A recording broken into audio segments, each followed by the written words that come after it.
Welcome back to the OP podcast, man. Let me tell you something. Family drama, especially when it comes to money, it's like this universal thing. But when you throw in the whole diaspora element in it, especially with the Africans living abroad, then you got yourself a whole, I'll say, another level of craziness.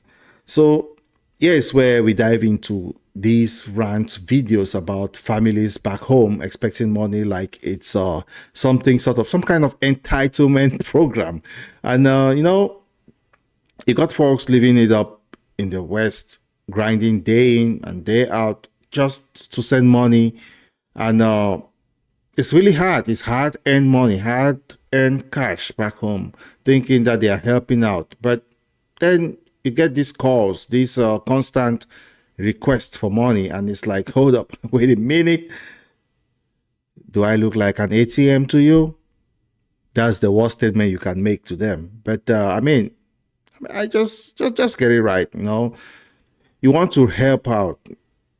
That's genuine. You want to help your family, your loved ones home. But sometimes it's like they see you as this never-ending source of income. It's like they got this whole laundry list of things that they need money for, and you're supposed to just provide it for them over and over again without any question.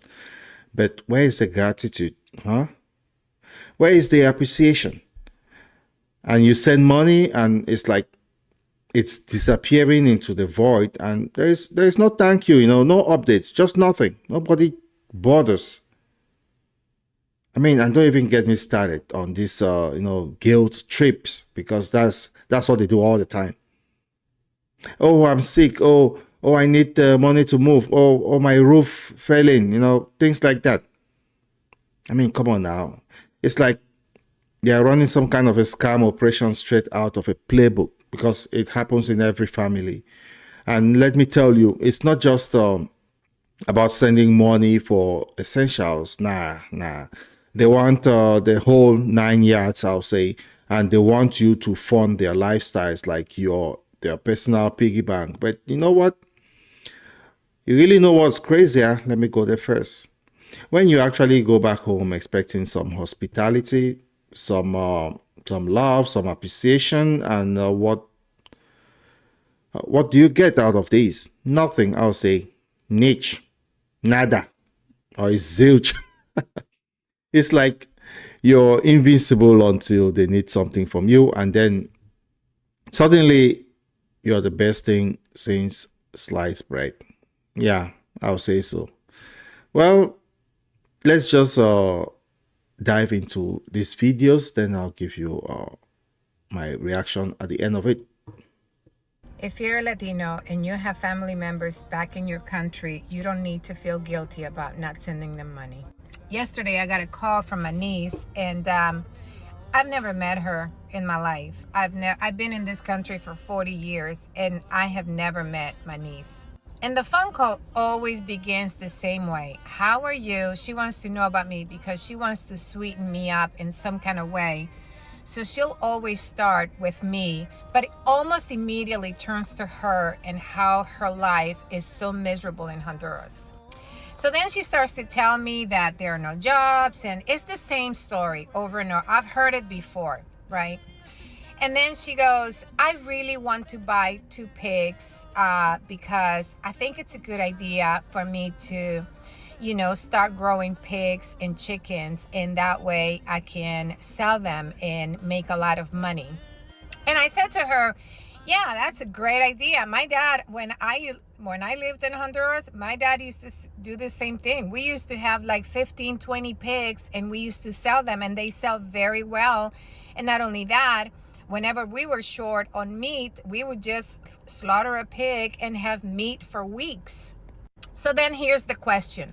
Can you send me money? Because each one of them costs $1,500, which is about a couple of $100 US dollars, right? So she needs $400. And here's the reason why I said no to her. One, they're always lying. Every time she calls me for something, it's always someone sick.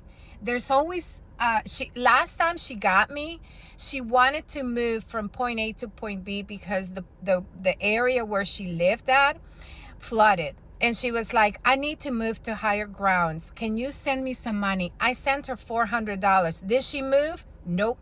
And here's the other reason why I don't send her money. Because they always call me. She'll always call me to ask me for money. But I never get an update phone call. I never get a thank you phone call. It's like, okay, did she receive the money?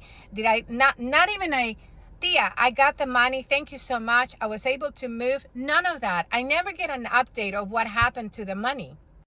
So now it's like, no, you know what? And by the way, me and my mom, we just sent them a box of things. We sent them microwaves. We sent them TVs. We sent them money. Just Christmas. It's not even, it's only mid-January and she already wants more money.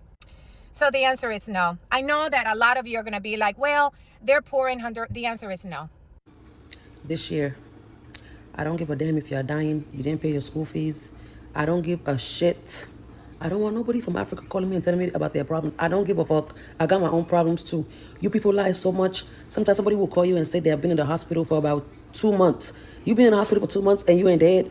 And they'll be like, oh, I can't pay my school fees. Are you getting your education from me? Like, make it make sense. Let's be honest with ourselves here.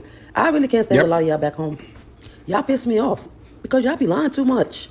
What if I call you and say, hey, I'm dying, send me this?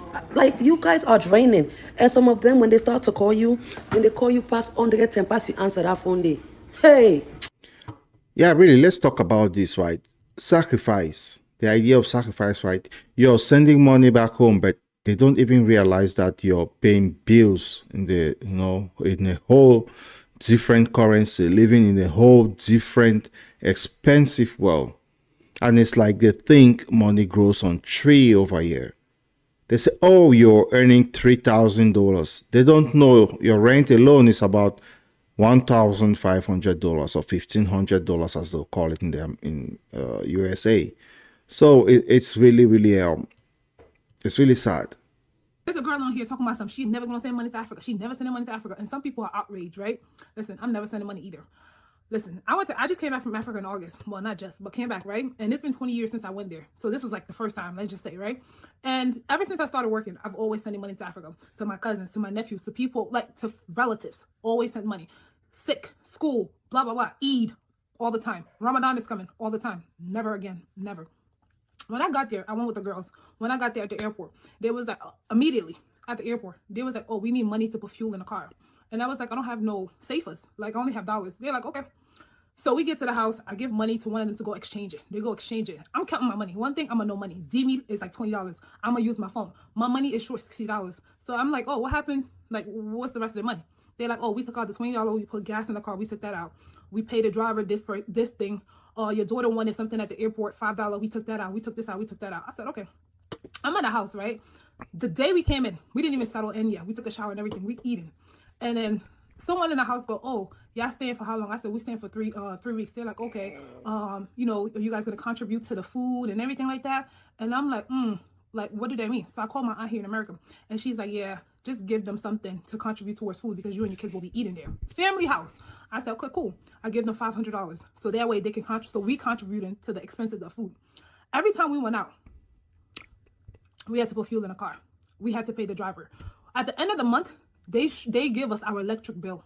Oh. Now, this is a household where, when I say we literally paid for it to build, anything that goes on, somebody got to go to the hospital, somebody's sick, we're the one to like help to pay. When we went there, every single thing we did, we had to pay for. If they bought my daughter something while I was out and about, when I came back, they would tell me, we spend $1 on your daughter, can we have our money back?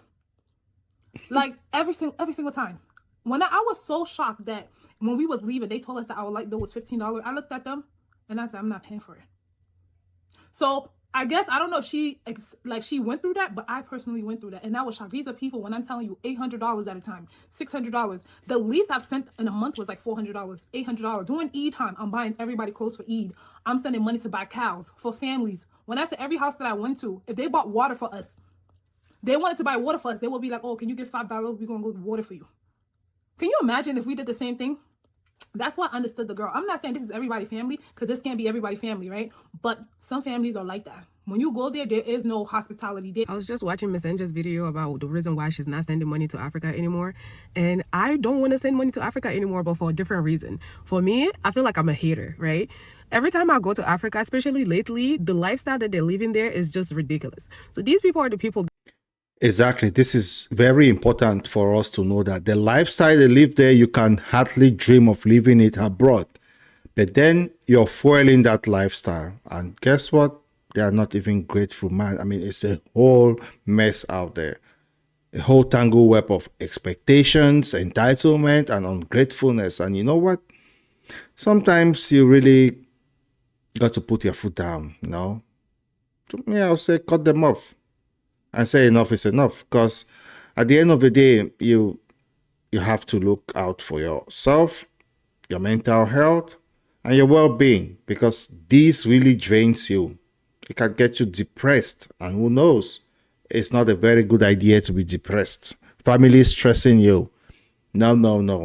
You need to make decisions. Those of you, many other families, maybe they are lucky, but I can tell you, over 50% of families are facing the same thing over and over again. That you basically feed, pay their rent, when they get sick, you pay for that and all of those things. But these people are living their best life out there. Like, exactly. So, well, to round this up, I'll say to all my brothers and sisters out there dealing with this mess, I feel for you, I see you, and hey, sometimes you have to do what's best for you, even if it means saying no to family. It's tough love, but sometimes that's the kind of love that will save you, And with that, thanks for tuning into the OB podcast.